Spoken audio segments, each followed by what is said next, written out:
Good morning. My name is Suzanne Maloney, and I'm Vice President and Director of the Foreign Policy Program at the Brookings Institution. It's my great pleasure to welcome you on behalf of the program and our Center for Middle East Policy, as well as the Israel Institute, which is our co-host for this morning, to today's event, Syrian Requiem, the Civil War and its Aftermath. This morning, we are pleased to be able to launch a new book, Syrian Requiem, which draws on more than 200 interviews to tell the story of the conflict in Syria. In detailing the long developing tensions in Syrian politics, cataloging the many actors who have fought in the war, and discussing the ongoing policy priorities of the major powers involved, this new book provides an important contribution to our understanding of the humanitarian catastrophe that has unfolded in Syria. It's a timely book as well, as we near the 10th anniversary of the beginning of the conflict. I am delighted to welcome our excellent panel today, including the book's two co-authors, to discuss the issues raised within their work. Ambassador Itamar Rabinovich, co-author of Syrian Requiem and a distinguished non-resident fellow with the Foreign Policy Program at Brookings, is also the vice chair of the Institute for National Security Studies in Tel Aviv. Previously, he was Israel's ambassador in Washington, D.C., chief negotiator with Syria, and president of Tel Aviv University. Carmit Valenci is also co-author of Syrian Requiem. She is a research fellow at the Institute for National Security Studies, where she is also the manager of the Syria Research Program and the editor of Strategic Assessment. Joining our two co-authors as a panelist is Morhaf Jouadati. Morhaf is chair, class of 1955, and distinguished visiting professor of the Middle East and Global Studies at the Naval Academy at Annapolis. And finally, moderating our panel today is Stephen Heidemann, a non-resident senior fellow with the Center for Middle East Policy here at Brookings, and the Janet Wright Ketchum 1953 Chair of Middle East Studies at Smith College. With that, I'll turn the mic over to Steve and look forward to a fascinating and important discussion. Good morning, everyone. Thank you very much, Suzanne, for those introductions, and my thanks as well to the Brookings Institution and the Israel Institute for organizing and hosting this event. And my very sincere thanks to Ambassador Rabinovich and Dr. Valenci for having given us this absolutely fascinating account of the conflict that has gripped Syria, the region, and many other parts of the world for the past decade. Especially delighted to have my old friend, Dr. Morhaf Jouadati, with us as well. I wanted to start out this morning, since we're here to talk about this very interesting book that will be released, I think, this month in the United States by Princeton University Press, to ask Itamar Rabinovich and Carmit Valenci to each take a couple of minutes to get us launched by telling us what you see as the most important takeaways from the book. What is it that you think people who are interested in the Syria conflict would learn in particular from the account that you've put in so much work to assemble over the past couple of years? Please, Dr. Rabinovich. Thank you, Stephen. 2 points. The first, I think, has to do with the fundamental weakness of the states that form the core area of the Middle East, specifically Syria, Iraq, Lebanon, all unstable, all unfortunately meeting the description of failed states. This has to do with the artificial way in which their borders were created by the colonial powers, the famous Sykes-Picot Agreement of 1916 and the peace settlement after World War I, and the discrepancy between the pluralistic nature of the society and the nature of the political system. It's been the case with all three, and until addressed seriously, there will be no stability in the core area of the Middle East, which leaves sort of a black hole in the middle of the region, a source of instability, invites regional and international meddling and competition.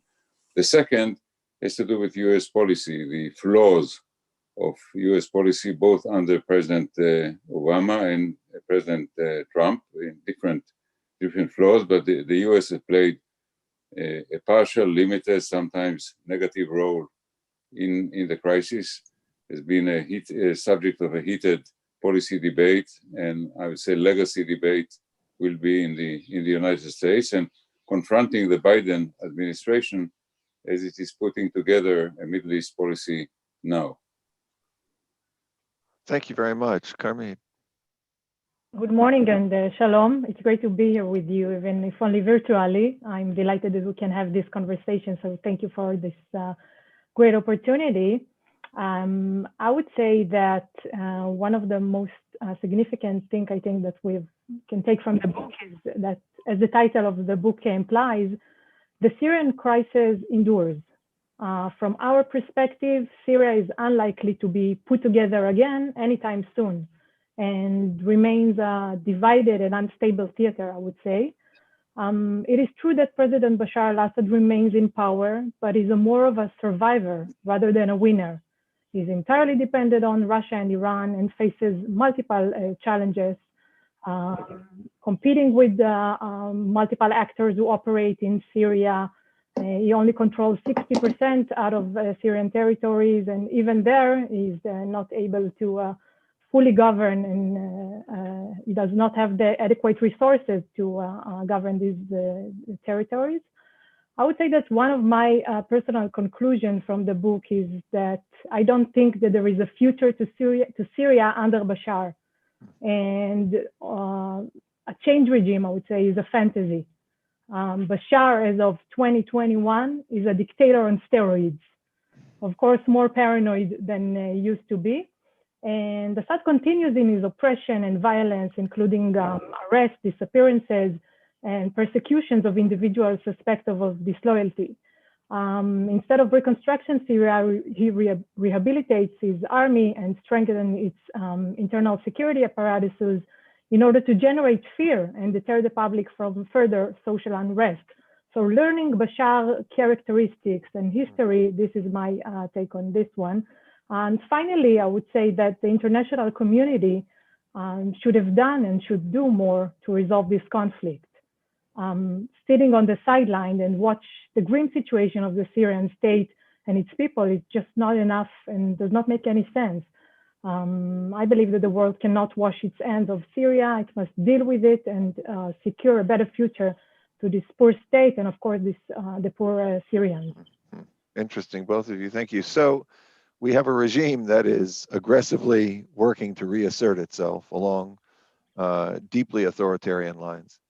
We have drivers of conflict that have not been resolved and, in fact, have been exacerbated in the period since the uprising began in 2011. And we have external actors whose policy responses to these very challenging conditions inside of Syria are uncertain, ambiguous, and ambivalent. That's a very interesting combination of circumstances to have to confront. And I'd like to turn in particular to the role of one key external actor, the United States. You spend some significant time in the book reviewing the history of U.S. engagement in Syria during the period of the conflict. And you note with, I think, a great deal of candor that the voices within the Obama administration arguing against significant engagement in the conflict were those that basically won the U.S. debate about what the U.S. should do in response to the escalations of violence and massive humanitarian issues that the Syrian conflict posed. And so I'd appreciate hearing, I think it would be interesting for our audience to hear, and Murhaf, I'd like you to jump in on this as well, what you think the U.S. might have done differently at some point in the conflict that might have led to a different result, or that might have had some effect on the trajectory of the conflict. And why don't we go in the same order that we did before, Itamar, if you'd like to jump in, and then Karmit, and then Murhaf. Of course, the most famous incident during the Obama period was the red line issue in 2013, when a red line marked by the president was crossed by Bashar al-Assad. and ultimately decided not to retaliate, and in a way paved the way for the Russian intervention, because the Russians felt that they practically had a free hand in Syria. But the turning point to me is 2012, when there was a plan put together by Director of Central Intelligence Petraeus, and with the participation of several regional and international partners to equip and train the Free Syrian Army, the main military force of the opposition at the time, to give it a fighting chance against the regular Syrian army.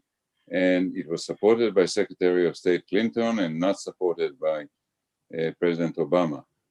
I should mention that a very significant interview granted by President Obama to Jeffrey Goldberg in The Atlantic towards the end of his term was largely devoted to the Syrian issue, because I think the president was correct in feeling that when his legacy is discussed and debated in years to come, the Syria policy would be a major issue.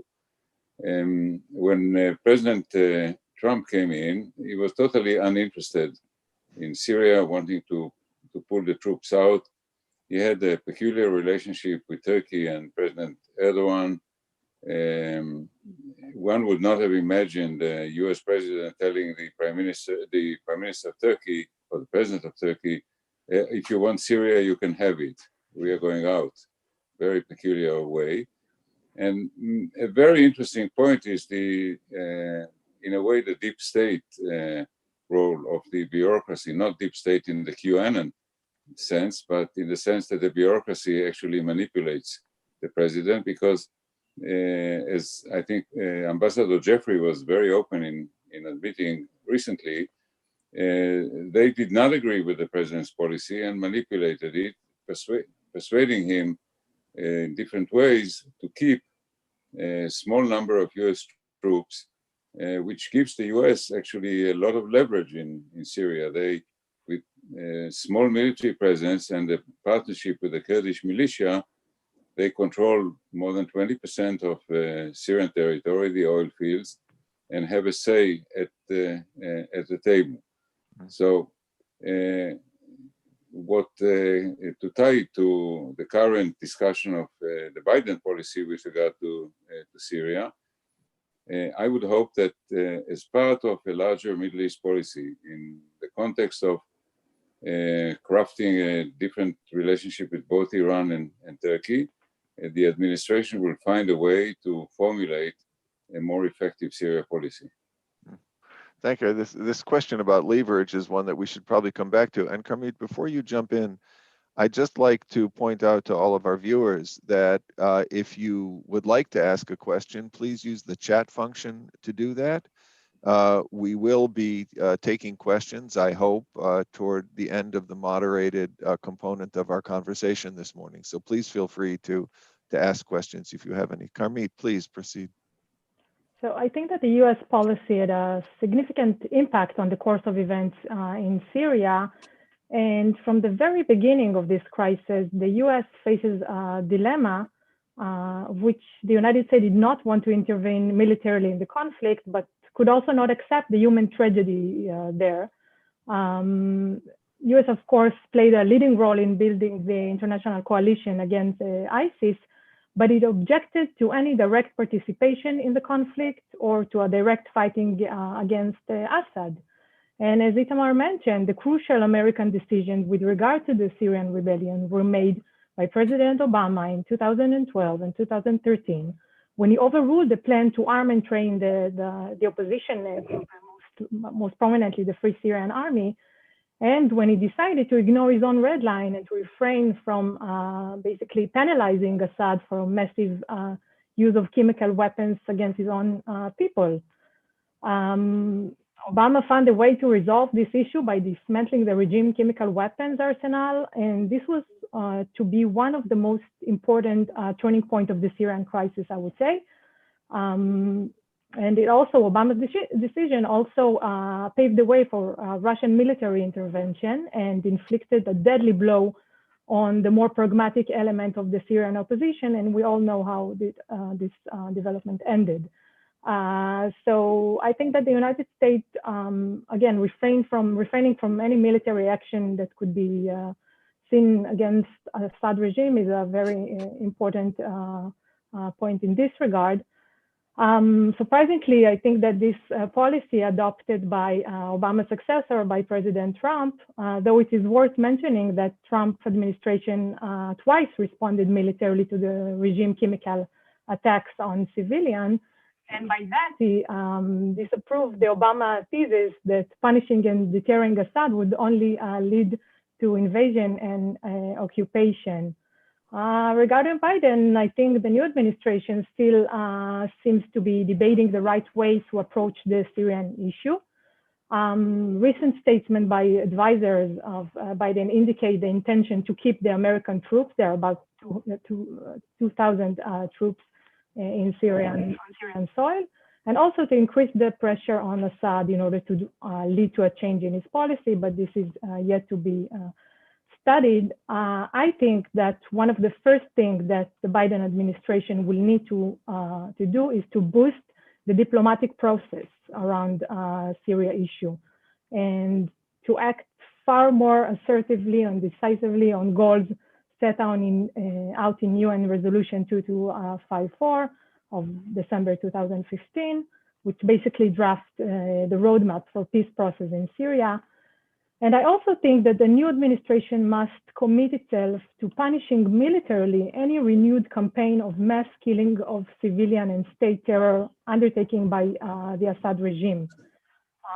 Of course, the humanitarian issue is mostly important, and the US should allow humanitarian assistance to refugees and to Syrians living under areas not controlled by the regime. In any case, I would say that the United States cannot afford to just abandon Syria, and trust Moscow and Tehran to handle it.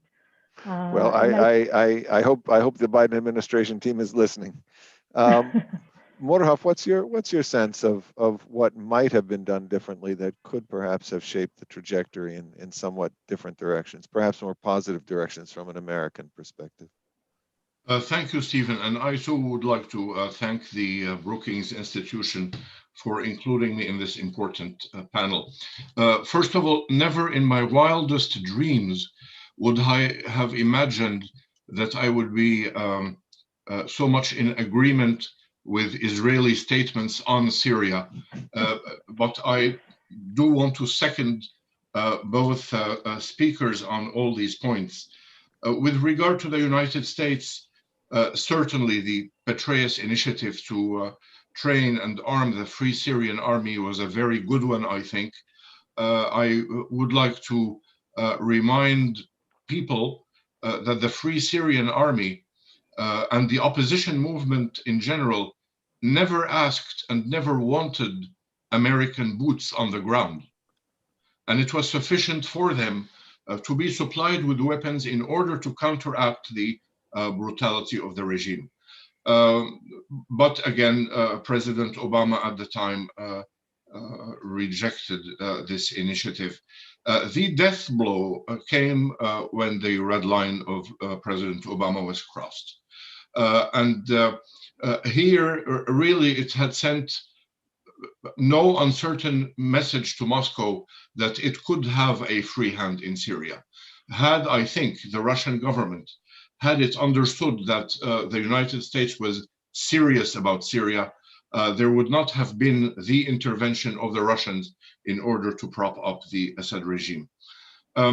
Throughout the Obama administration, it was reluctance, it was a lack of leadership, and I could say the same about the Trump administration. Both were reluctant. Trump, in fact, was not interested in Syria.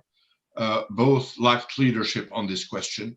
And what the book here, I think, does very well is to show that the lack of US leadership and the reluctance of the United States to intervene more forcefully in this Syria crisis led other countries in Europe to do the same. And that led also the Arab League to do the same. And so it is the crisis and the outcome of the crisis was dependent on the United States first and foremost, and on the political will or lack thereof in the United States first and foremost. We now come to the Biden administration. President Biden has a lot on his plate.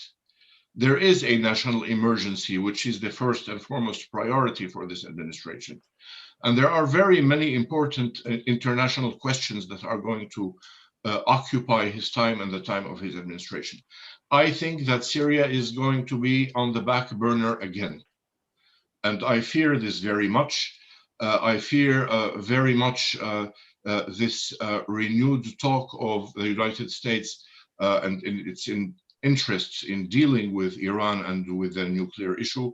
And my fear is that any deal that may potentially come about is going to be at the expense of the Syrian people again. I hope I'm wrong. Within this administration, there are forces that would push the president towards the deal with Iran at the expense of the Syrians. And I am hoping for other forces who view things differently. And those, especially those officials who now look back on history and regretted not having been more engaged on the Syrian crisis than they had been.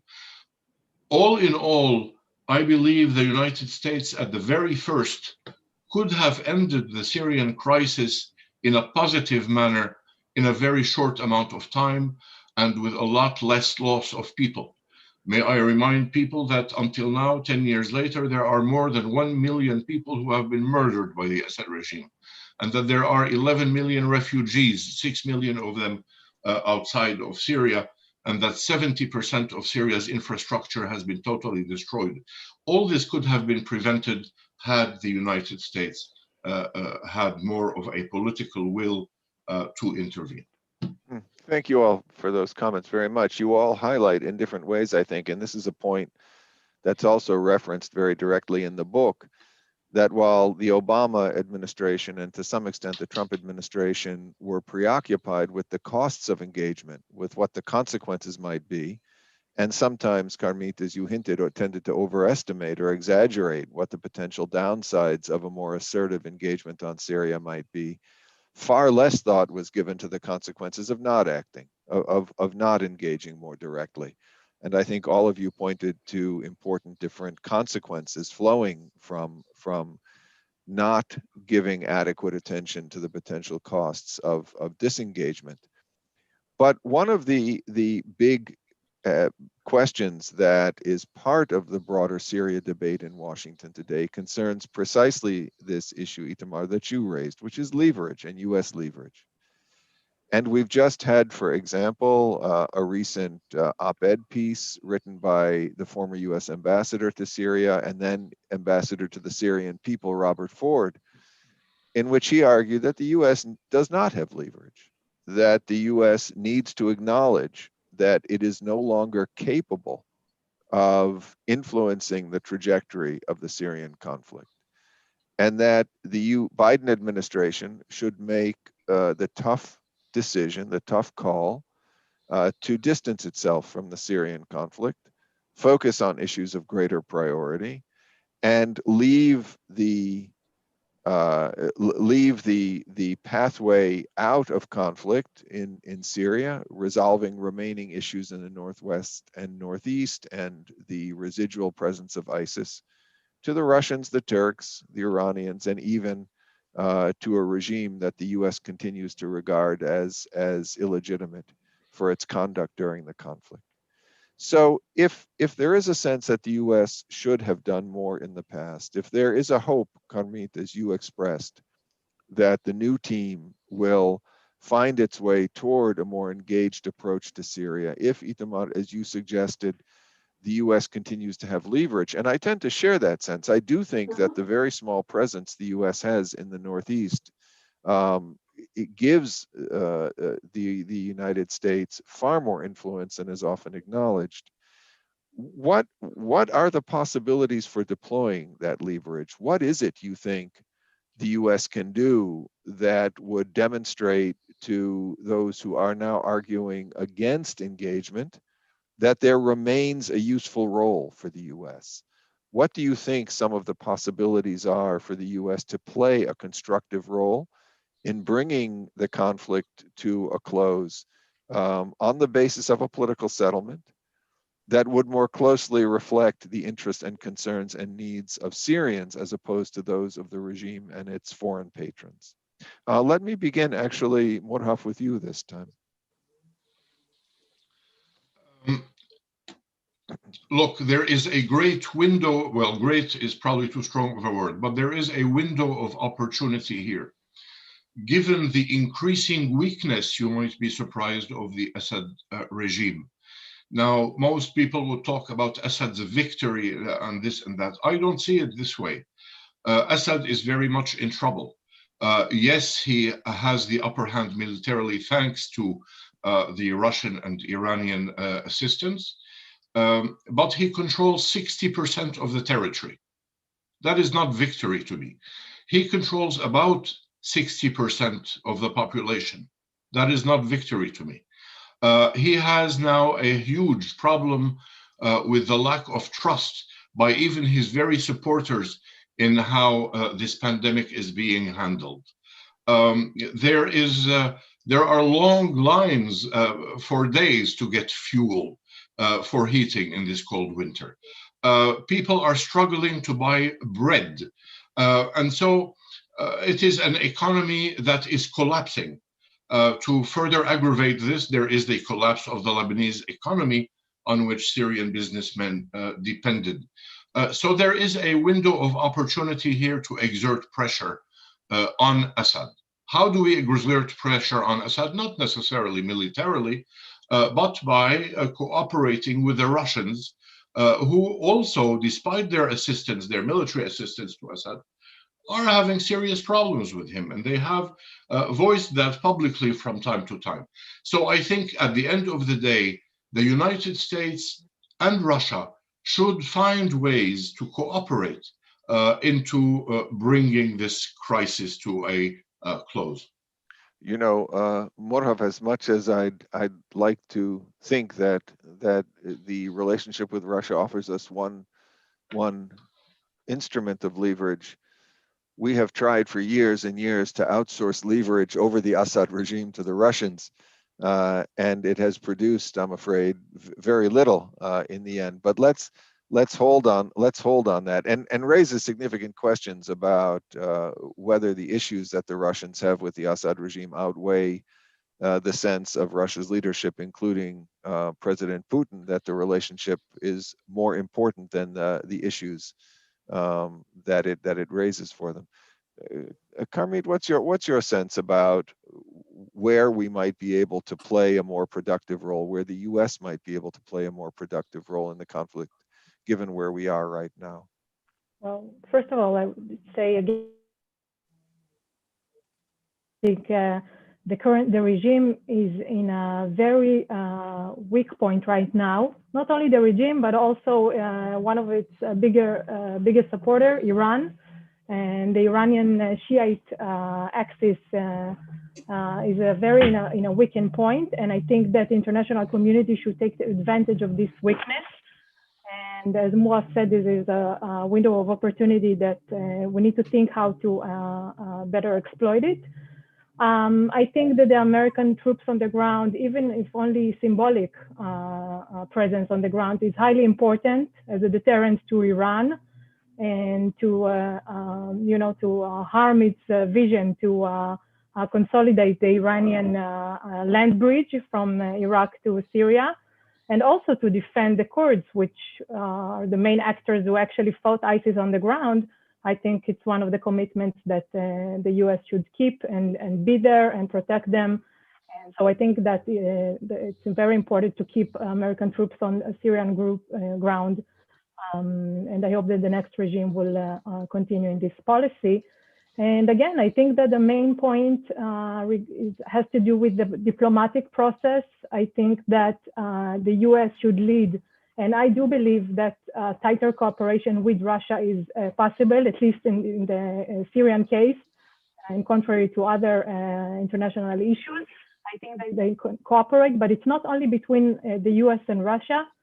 I think that there are a lot of regional actors, the Gulf states, for instance, that are very relevant. Turkey will have to be part of this diplomatic initiative. And, you know, with the normalization winds blowing in the region, I think that we can all, even Israel, can find a common ground with all these actors and to support and encourage this kind of diplomatic initiative that basically calls to the removal of Assad. This is the only option to stabilize the Syrian state. Well, it seems that the changing tides in the region with respect to Israeli-Arab relations have gone hand in hand with modest but nonetheless non-trivial moves on the part of some of those governments with whom Israel now has new ties to also begin to rebuild relations with the Assad regime. So those policy trends may actually pull in somewhat different directions, it seems. It's not entirely clear, of course, but it isn't clear yet that they align in the way that you suggested. It's something we're thinking about. Itamar, what's your sense about where the leverage might be and how the U.S. might deploy it? I have a very high regard for Ambassador Ford. I think that he was personally courageous when he went to Hama in the middle of the insurrection. I think he handled himself very well in opposing the administration, or behaving very professionally as a U.S. Diplomat. But I disagree with his recommendation. I don't think the United States can afford to be absent from a major Middle Eastern arena. I mean, the US is a superpower. It needs to be in all crucial international arenas. The Middle East is one of them. And if you want to be present in the Middle East, to have influence in the Middle East, you cannot just walk away from Syria. It's too central and too important. Now, how can influence be exerted? Two points. One is to continue what actually has been the policy of the bureaucracy, as represented by Ambassador Jeffrey at the time, not necessarily by President Trump. That is to say, to try to bring the regime to its knees by refusing any funding for reconstruction as long as there is no political settlement, reform, and return of refugees. And in the absence of American, European, or international institutions' financial help, the money for reconstruction is not going to arrive, and the regime is bound to continue to live on a shoestring. And this is not short-term policy, this is long-term policy, but I think it's a very sound policy. You don't need to send troops or more troops into Syria in order to have influence. The second has to do with the need sometimes to support Israel vis-a-vis Russia when it comes to fighting the Iranian drive to build the second Lebanon in Syria, to build a military infrastructure, the precise missiles, and so forth. Russia, 90% of the time, is not interfering with Israeli action. At one point, it lost patience with Israel and interfered with Israeli action. It's not up to Israel to stand up to Russia. We are, after all, a small Middle Eastern country. It's up to the United States to do that when it's needed. It was not there in the times of Trump, but I think President Biden, his administration, need to take that into account. At any given moment, they might be required to give Israel backing vis-a-vis a potential change in Russian policy. Interesting. Well, you've both presented a picture of the Assad regime as struggling, as subject to a number of internal challenges and of course significant external challenges as well. And I wanted to ask just a couple more questions before opening things up, and would again remind our viewers that the chat function is available if you want to pose questions. We have some that have come in and would be welcome to receive more. But one question, Itamar and Karmit, for you, and then one for Murhaf. You've both made the case, and I think quite persuasively, that we need to be mindful of the many vulnerabilities of the Assad regime, to some extent of the effectiveness with which U.S. policy and the policy of the European Union concerning reconstruction funding have contributed to the vulnerabilities and weaknesses that the Assad regime is wrestling with, and perhaps created possibilities for translating those vulnerabilities into some sort of movement toward an outcome based on 2254, the UN Security Council resolution that defines what a political settlement might look like and how we might reach it. But it seems as if within the Israeli security establishment, there has been a kind of grudging acknowledgement that the Assad regime is not going anywhere. There is a sense that Israel has a long history with the regime of both Hafiz al-Assad and Bashar al-Assad, and that he is, in effect, the devil Israel knows, and that the most prudent course at the moment, even while Israel continues to take active measures to try to prevent the deepening of Iran's presence along Israel's northern border, that the most prudent course is to accept reality, in effect, and to acknowledge that Assad will be there. Is it your sense, however, given all of the issues we've talked about talked about this morning that confront the Assad regime, the economic issues, the escalation of violence, the ongoing low-level insurgency in the south, the continued unresolved problems in the northwest and the northeast, is it your sense that Assad can be a source of stability in Syria? Is it your sense that Israel is making the right call if it arrives at this conclusion and acts on the conclusion that it has no alternative but Assad? What's your sense of that, Itamar, and then Karmit, and then Murhaf? I have a question for you about the opposition. First of all, Israel, like the United States, does not want a massive military intervention in Syria. I've often been asked, Israel is the strongest military power in that area. It could have decided the issue if it really wanted to intervene. It did not want to intervene. Israel lives still with the memory of the 1982 war in Lebanon, a major effort to try to engineer the politics of a neighboring Arab state that ended in failure and too many years of extended stay in Lebanon. And there's no appetite in Israel to repeat that in Syria. Second, there's the question of the alternative. I said, when the phrase "the devil we know" was first uttered by Prime Minister Sharon to President Bush at the time, he meant to say that if the alternative to Assad is Islamist, then we prefer Assad. In the meantime, we have also discovered to the right of the Islamists, the jihadis. Right now, the opposition, unfortunately, does not project the image of a viable alternative. The opposition is divided. When I used to meet with opposition activists, leaders sometimes over the years, I always used to ask them, ask yourself, how come that no one in the world knows who the head of the Syrian opposition is? And who is the alternative to Bashar al-Assad? And the divisiveness of the opposition is a reflection of the divisiveness of the country. So right now, that question does not present itself to Israel.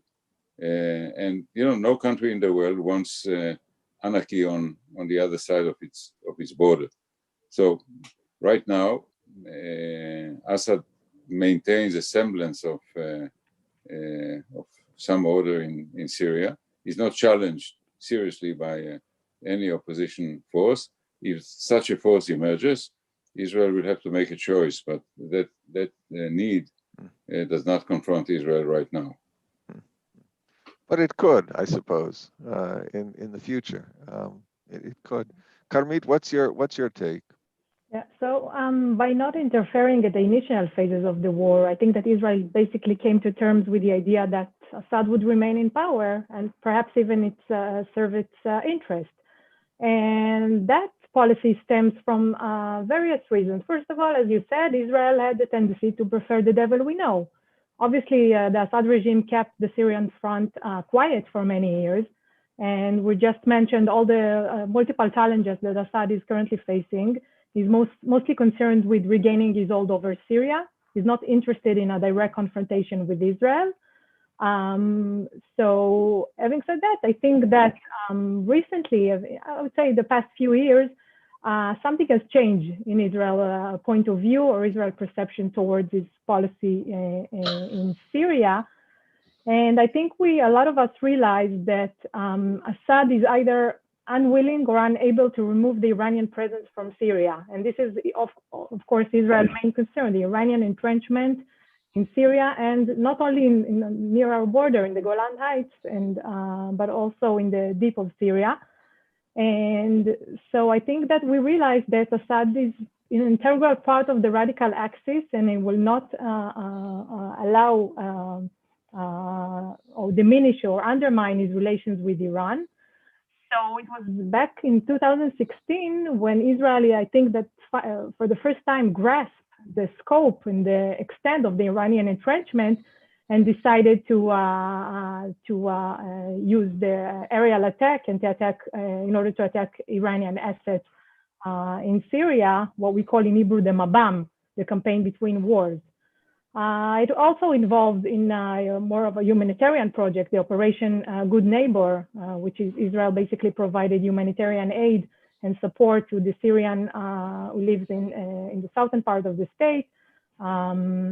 But I think Israel's main interest is basically any scenario in Syria which result in maximum removal of the Iranians, or at least diminishing their influence and power. And repeating myself, but this could be achieved only if Bashar is being removed. I think that a lot of voices in Israel and a lot of officials in Israel started to acknowledge this equation. And of course, there is a debate. Itamar presented a different point of view regarding the alternative, but we have a clear demonstration of the way Syria looks right now under Bashar control. And it's a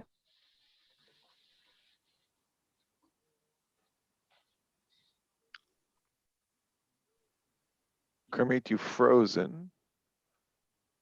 We seem to be having a bit of trouble with the connection. Kermit, we lost you. Now? We lost you for a moment there. Okay. Just one or two word summary of and sort of wrap up. Yeah, so I would say that I think that we have a great demonstration, really clear demonstration of the way that Syria looks right now under Bashar al-Assad control, and it's a completely chaos. Even if he managed to regain control over southern Syria, it's very chaotic. Multiple actors operate there, and I think that Russia is the main decision maker today in Syria, and not Bashar al-Assad. Yeah, so there are alternatives to Bashar. It's interesting. The devil we know argument was premised to some extent on the assumption that the Assad regimes would maintain the kind of stability, Itamar, that you mentioned existed from the end of the 73 war, more or less, well, for several decades. And if that's no longer the case, then the extent to which just knowing who that devil is a benefit, I think, becomes open to question. And things have changed on the Israeli side as well. The annexation of the Golan would seem to have a significant implication for the possibilities for any kind of future negotiation between Israel and Syria directly. So it seems that the restoration of that sort of starting point of the devil we know as the basis for Israeli policy may turn out to be perhaps somewhat problematic. Yeah. Mourhaf, before we open up, and let me just also point out, as I've been notified, that in addition to the chat, it's possible to ask questions using the hashtag on Twitter, hashtag Syrian requiem, or by emailing events@brookings.edu. We already have quite a few questions, however, so I'll just warn everyone that we won't be able to get to them all in the time we have left.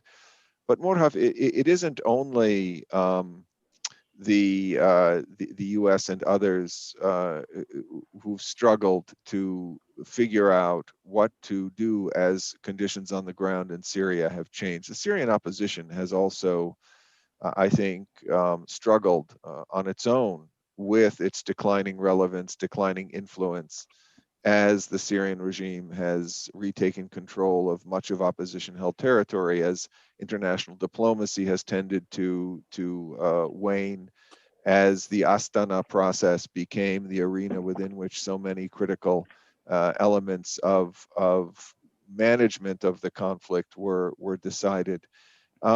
What is your sense of the future of the opposition? Of course, the Geneva process continues. It continues to participate. I don't know perhaps whether it should. The Geneva process has been described as a form of zombie diplomacy par excellence, keeping going but with no discernible progress.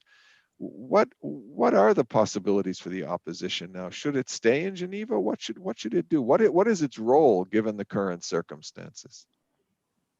Before I get to what it should do or what it can do, let me agree with Ambassador Rabinovich. The opposition initially and today was very divided. There was a lot of factionalism.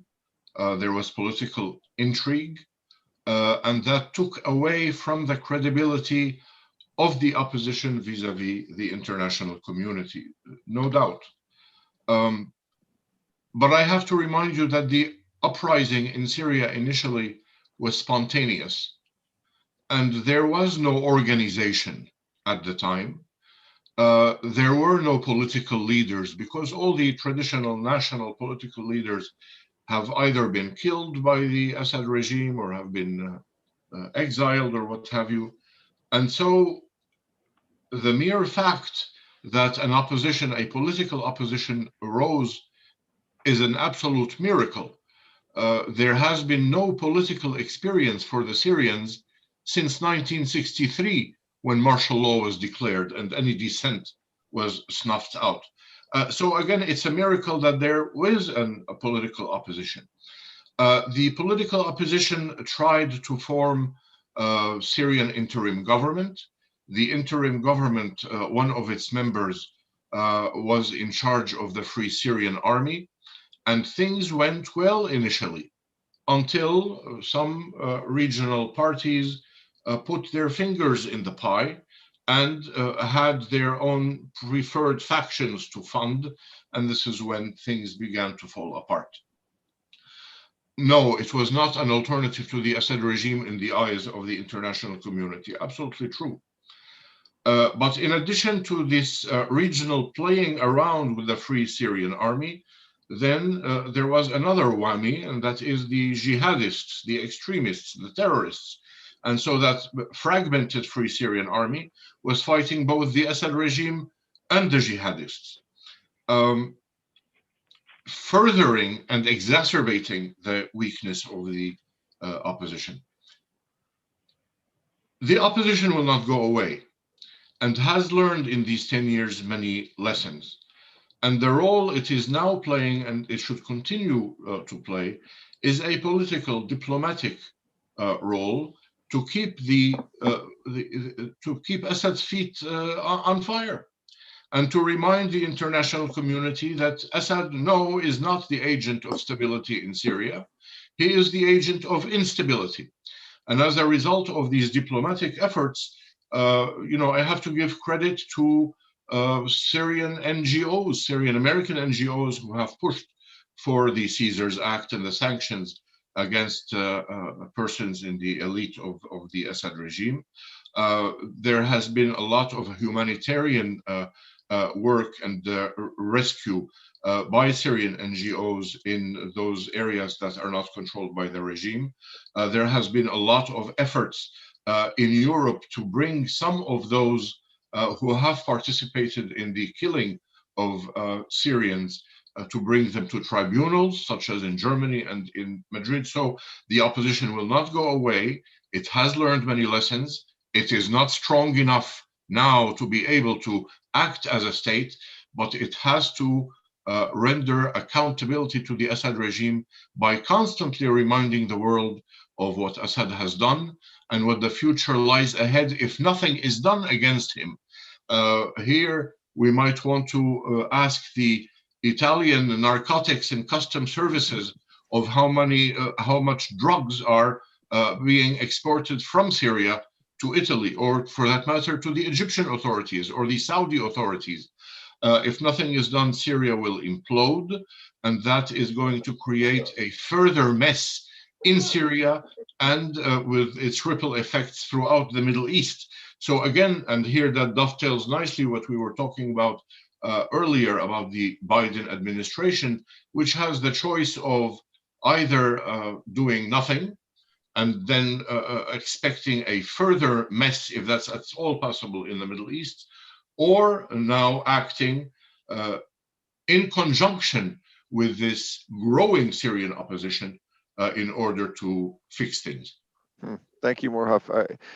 If it were the case that the US and the EU were willing to engage with the opposition more actively to assist its transition to be able to perform these functions that you describe, I think that would be a very welcome development. It's the support has been rather lukewarm in the past several years.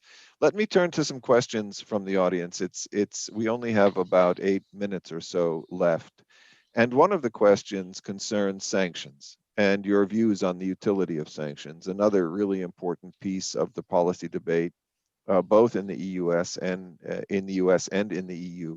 But before that, Itamar, I had one very specific question that came in for you concerning your comment about the importance of the US providing additional top cover for Israeli actions against Iran in Russia. The sense in Syria, sorry, the sense of the question was that you felt that perhaps the U.S. had not done enough in that regard in the past, whereas the impression of our colleague asking the question is that the Trump administration gave a great deal of cover to Israel in support of its operations against Iran and Syria. So could you just elaborate a bit on where you felt perhaps that things might not have been as supportive as you would have liked? Yeah. Yes, the Trump administration did support the Israeli policy of trying to prevent the construction of military infrastructure, missile infrastructure by Iran in Syria. And Russia was willing to look the other way, reflecting both, I would say, a reasonable working relationship between President Putin and Prime Minister Netanyahu, but also the complex attitude of Russia to Iran's role, because they are partners, but they're also competitors in Syria. And I think sometimes they don't mind if Israel is cutting them down to size. But there was an incident where the Syrian air defense shot down a Russian plane. Could someone please mute? There's a disturbance. Thank you.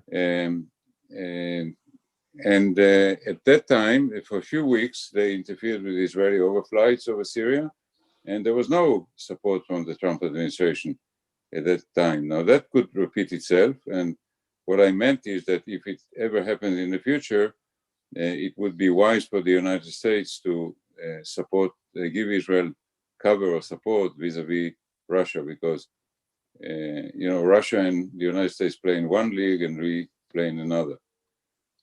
Thank you for that. So let's wrap up with a round of comments on the utility of sanctions and the efficacy of sanctions. Another really critical piece of the policy debate today.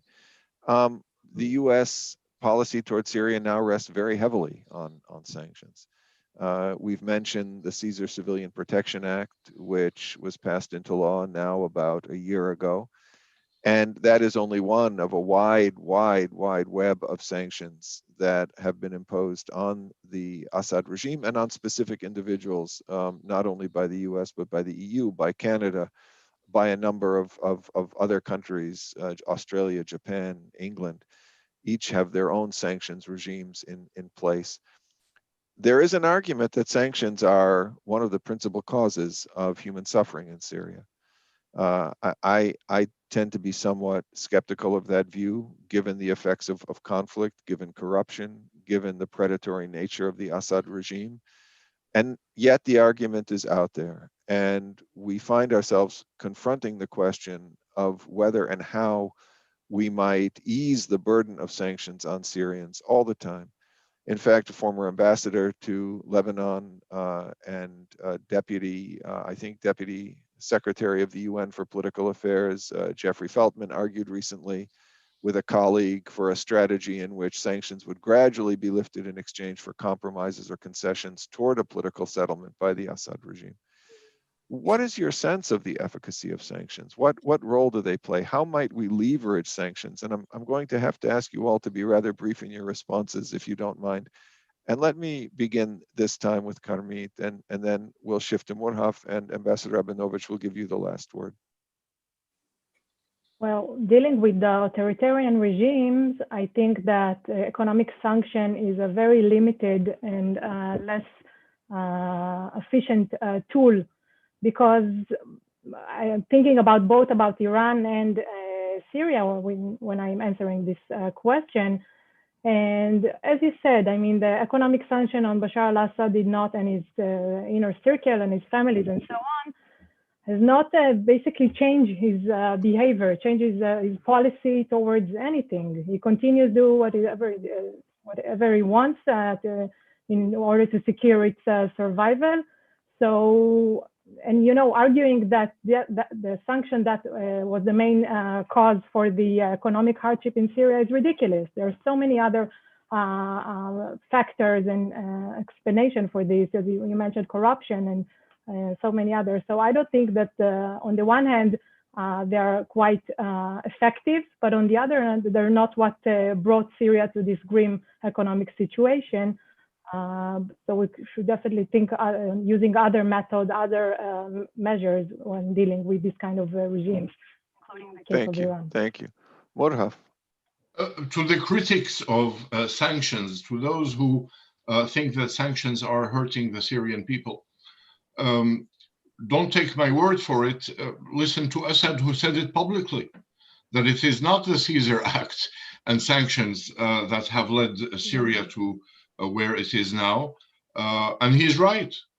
He's right. The Syrian economy is collapsing and has collapsed, not as a product of the sanctions, but again, a product of the accumulation of corruption and mismanagement and so on.